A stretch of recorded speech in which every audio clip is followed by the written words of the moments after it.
Good morning, students. Today I am going to continue your poem, stanza wise explanation. No men are foreign, page number 80. The first stanza of the poem. Remember, no men are strange, no country is foreign. Beneath all uniforms, a single body breathes. Like ours, the land our brothers walk upon. Is earth like this in which we all shall lie? अब इसकी explanation क्या यहाँ पर poet कहना चाहते हैं. The poet is telling us to remember that no man is different or unknown to us. यहाँ पे कवि क्या कह रहे हैं कि कोई व्यक्ति, कोई इंसान डिफरेंट नहीं है और कोई हमारे से अनजान नहीं है. No country is a foreign one, और कोई कंट्री भी, कोई देश भी हमारे लिए विदेशी नहीं है. All of us live upon the same earth, हम सब एक ही धरती पर रहते हैं. Whatever different kind of the dress we wear, it is a human being that is alive and breathing under every dress. हम किस कोई से भी हम कपड़े पहन लें, कोई से भी हम पोशाक पहन लें, हम सब मानव हैं, हम सब इंसान हैं, हम सब जीवित व्यक्ति हैं. उस पोशाकों के, उन कपड़ों के अंदर हम सब एक जैसे ही सांस लेते हैं. The land we walk upon and the earth we live on is equally shared by all of us, and it is within the depth of this earth that all of us will lie after we die. अब यहाँ पे poet क्या कह रहे हैं, जिस धरती पे हम चलते हैं, जहाँ पर हम रहते हैं, वो हम सब इक्वली शेयर कर रहे हैं. और इस धरती पे जहाँ हम चल रहे हैं, रह रहे हैं, और एट लास्ट हम यहीं पे हमारी मृत्यु भी हो जाएगी और यहीं पे हम दफन भी हो जाएंगे इसी जगह पर. तो हम सब इक्वल हैं, हम सब समान हैं, एक जैसे हैं. हम कोई स्ट्रेंजर्स नहीं हैं, हम कोई फॉरेनर्स नहीं हैं, हम सब एक ही जैसे इंसान हैं, हम सब सेम हैं. यहाँ पर पोएट ये कहना चाहते हैं. They second stanza. They too were aware of sun air and water are fed by peaceful harvest, by war's long winter strivets. Their hands are ours are in their lines we read, a labor not different from our own. अब यहाँ पे poet क्या explain कर रहे हैं. Every human being is aware and can avail of the bounties of nature, the sun, the air and the water. यहाँ पे poet वापस यही कह रहे हैं कि सारे जो ह्यूमन बीइंग के सबको, सब इंसानों को पता है, सब जानते हैं कि प्रकृति सबके लिए एक समान है, एक जैसी है. हर जगह यही सूरज उगता है, ऐसे ही हवाएं चलती हैं, ऐसे ही पानी बहता है. हर जगह, चाहे किसी भी देश में हो, किसी भी जगह पे हो, हर इंसान नेचर को एक ही तरह देखता है, एक ही तरह दिखता भी है उन्हें. को प्रकृति कोई भेद किसी के साथ नहीं करती. For the same reason all of us, it is for the same reason. Wherever we are, then how can we be different from one another? जब प्रकृति हमारे साथ कोई भेद नहीं करती तो हम कौन होते हैं उनसे भेद करने वाले, इंसानों से इंसानों का. प्रकृति हम चाहे इस देश में हो या दूसरे देश में हो, वो सबके लिए एक जैसी है, एक समान है. तो हमें भी हर व्यक्ति को अपने जैसा ही समझना चाहिए, अपने ही भाई, अपने ही ब्रदर उन्हें मानना चाहिए. The food we eat is provided by fields and the trees we plant and the process is same everywhere. अब यहाँ पे ये भी कह रहे हैं कि हम जो भी कल्टीवेशन करते हैं, हम एग्रीकल्चर करते हैं, खेती करते हैं, हम सब एक समान करते हैं, चाहे हम देश इंडिया में हो या चाहे हम विदेश में हो या हम कहीं भी हों.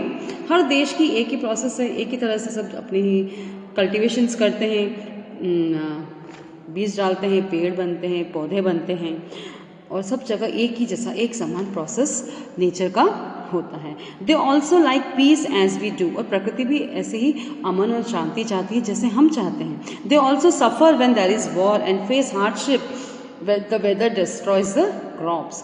अब यहाँ पर पोएट नेचर का एग्जाम्पल देकर बहुत अच्छे से कह रहे हैं कि प्रकृति भी शांति, अमन, चैन चाहती है. और जब युद्ध होते हैं तो उस युद्ध के कारण इंसान नहीं बल्कि प्रकृति भी डिस्टर्ब हो जाती है, वो भी तकलीफ़ में रहती है.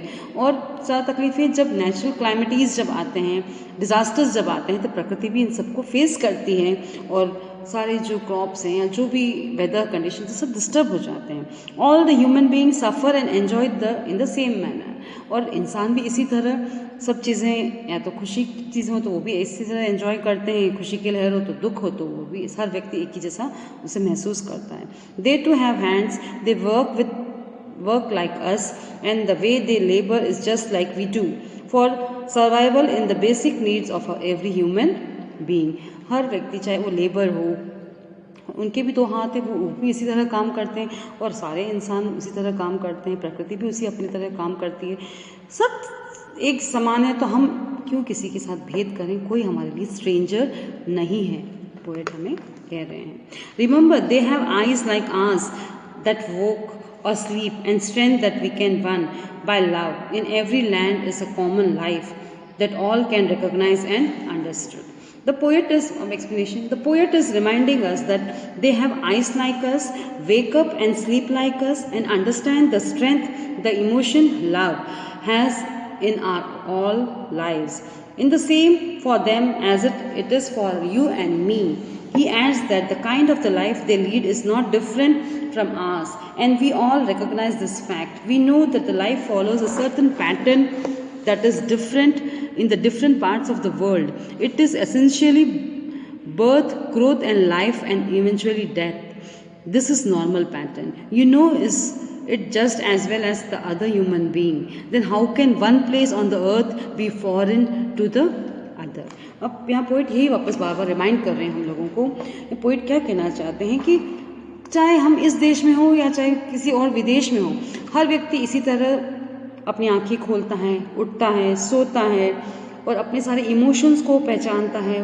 हर इंसान एक दूसरे से प्यार करना जानता है, चाहे आप हो या मैं हूँ, कोई भी हो, और कोई डिफरेंट नहीं, नॉट डिफरेंट फ्रॉम आस, हमसे कोई वो भिन्न नहीं है। अगर विदेशी है तो कोई वो आंखें खुली रख के नहीं सोता है या कुछ ऐसे चीज़ें नहीं करता, वो भी अपने हाथों से खाना खाता है, हाथों से ही पेड़ लगाता है, कल्टीवेशंस करता है, फ्रूट ग्रो करता है, सब चीज़ें वो भी इसी तरह करता है। बट ये है कि कुछ ऐसे पैटर्न्स होते हैं, लाइफस्टाइल्स होती हैं, वेदर, क्लाइमेट्स और इनके कारण वर्ल्ड में कुछ डिफर हो जाता है।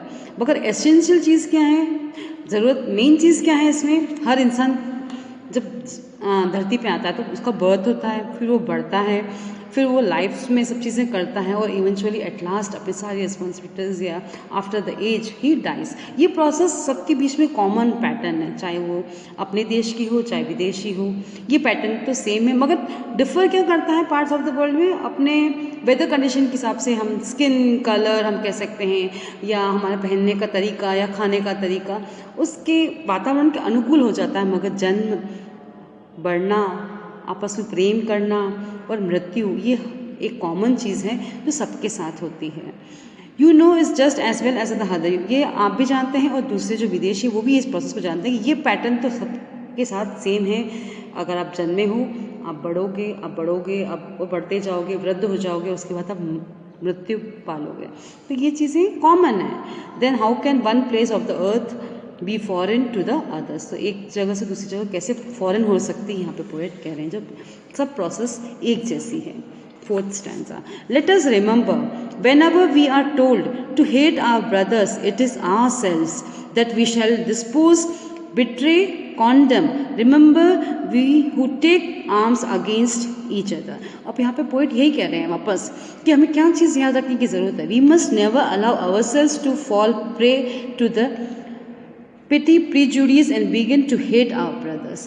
कि हम इंसान को ये याद रखना चाहिए कि अगर कोई हमें कहता है कि अपने भाई से नफ़रत करो, यानी दूसरे देश से नफ़रत करें, दूसरे देशवासियों से नफ़रत करें, तो आप ये जान लें, आप ये समझ लें कि आप अपने आप से ही नफ़रत कर रहे हैं। आप इन सब चीज़ों को मना करें, उसे कहें कि नहीं हम नहीं करेंगे, आप उसके अगेंस्ट हो जाएं। We are betraying, we are doing injustice to our, अगर हम मान लेते हैं, for if we do so, अगर हम ऐसा कर लेते हैं, वो उन्होंने कहा कि आप इससे दुश्मनी कर लें, वो देश हमारे लिए दुश्मन देश है या कुछ भी है, तो हम क्या कर रहे हैं, हम अपने आप को, अवर सेल्स को हम क्या कर रहे हैं, we are betraying, we are doing injustice to our own brothers and sisters, हम अपने ही भाई बहन के साथ हम अन्याय कर रहे हैं। And we will be blamed for our actions, और फिर जो हम उनके साथ जो करेंगे उससे हम अपने आप को ही ब्लेम करेंगे। हम कहीं भी देखें, वॉर्स देखें, तो वॉर्स के कॉन्सिक्वेंसेस हम जब भी देखते हैं तो कोई पॉजिटिव इम्पैक्ट्स नहीं होते, नेगेटिव इम्पैक्ट्स ही होते, उसमें कई जानों की हानियाँ होती हैं। हम आपस में ही इंसान को मार देते हैं क्योंकि हम उन्हें अपना नहीं मानते, हम उन्हें विदेशी मानते हैं, हमारा दुश्मन मानते हैं, जो बिल्कुल गलत है। We will be responsible for destroying the peace and harmony around us.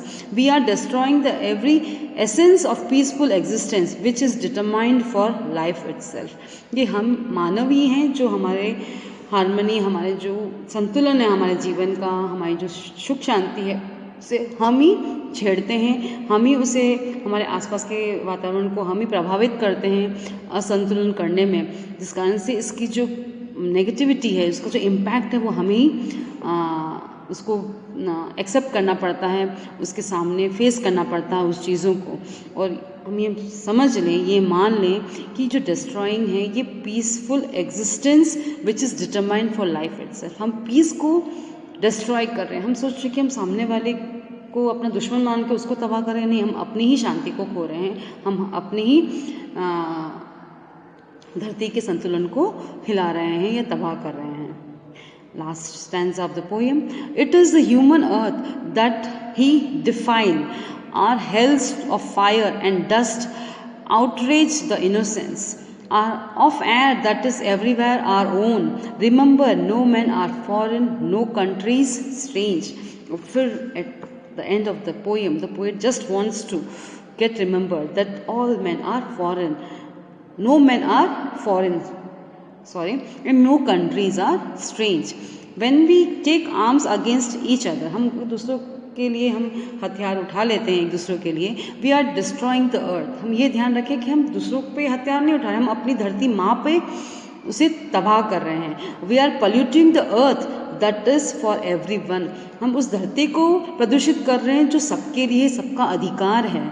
To live on a corollary hatred and prejudice, war and killing.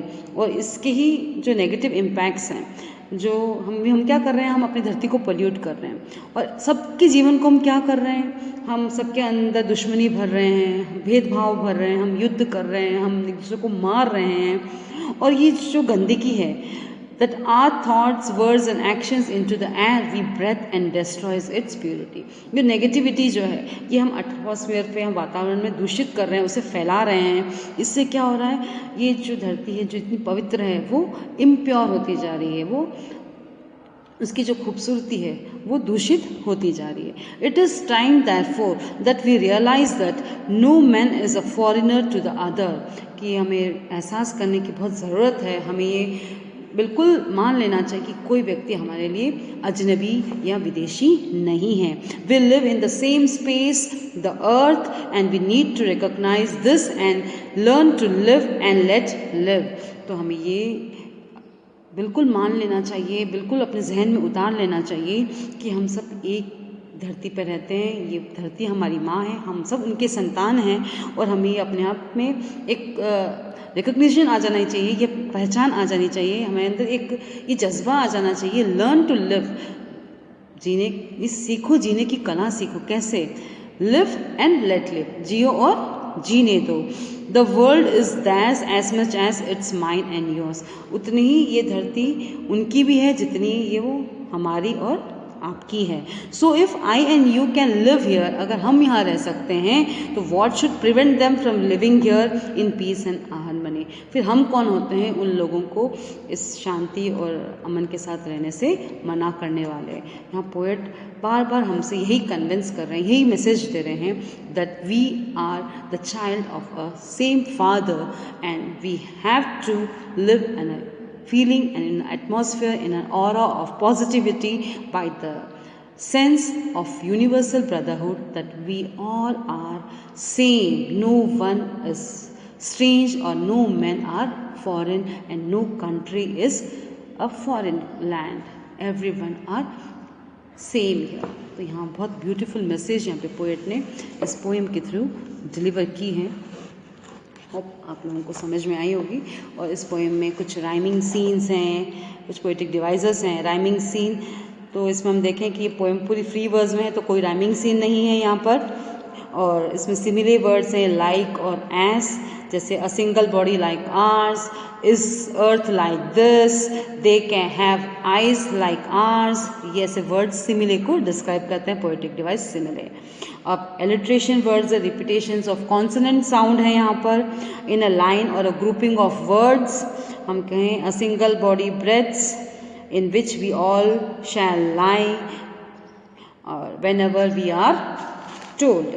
और मेटाफोर यहाँ पे बहुत ब्यूटीफुल यूज हुआ है. The comparison of two similar things often by expressing that the one thing is actually the other. ये metaphor है यहाँ पर. Our hells of fire and dust. Assonance, repetition of vowel sound in a line or a grouping of words. Aware of sun, air and water. यहाँ assonance use हुए हैं. तो फिर आपको ये पोएम समझ में आ रही होगी पोएट हमें क्या मैसेज कन्वे करना चाह रहे हैं इस पोएम के माध्यम से, कि everyone should live with the feeling that we all are son and daughters of a single father. The message is here is we have to accept that brotherhoodness, the universal brotherhood in our mind, to make a peace and harmony in the atmosphere, in the place where we live, to retain its purity as if it is. Hope you have understood what the poem. Once again, if there is it is the people who are not interested in the life of universal brotherhood who have a preparators of war. ये हम ही हैं, हमारे ही कारण ये युद्ध जैसी परिस्थितियाँ यहाँ बनती हैं. ये पोएट हमें बार बार इसी में समझा रहे हैं कि अगर हमने ये कॉन्सेप्ट एक्सेप्ट कर लिया, ये मान लिया ब्रदरहुड का, यूनिवर्सल ब्रदरहुड का, तो युद्ध की कोई ज़रूरत ही हमारे बीच में नहीं होगी. अगर नहीं होगी तो हमारी जो धरती माँ है उसे हम बहुत ही संजो कर संवार कर रख सकते हैं, उसी काम हार्मनी में, ऐसे ही पीसफुल एनवायरनमेंट में जैसे कि वो हमेशा से हैं. उनकी जो ब्यूटीफुलनेस जो डे बाय डे डिट्रॉइट होती जा रही है, उसे मेंटेन करने के लिए, उसे उसी स्टेट में as a peace and harmony level to maintain it, we have to have a same feeling of universal brotherhood in each and every one of the human being here. ये बार बार poet यही कह रहे हैं, there is no country और no foreigners here. So we are all brothers and sisters and there is no boundary between us. There is no country and no foreigners. That means we all live in a single land and we all are human beings and we all are equal to each other, and this sense of equality will just maintain the peace and harmony of the nature. ही आप poet message देना चाहते हैं. Thank you.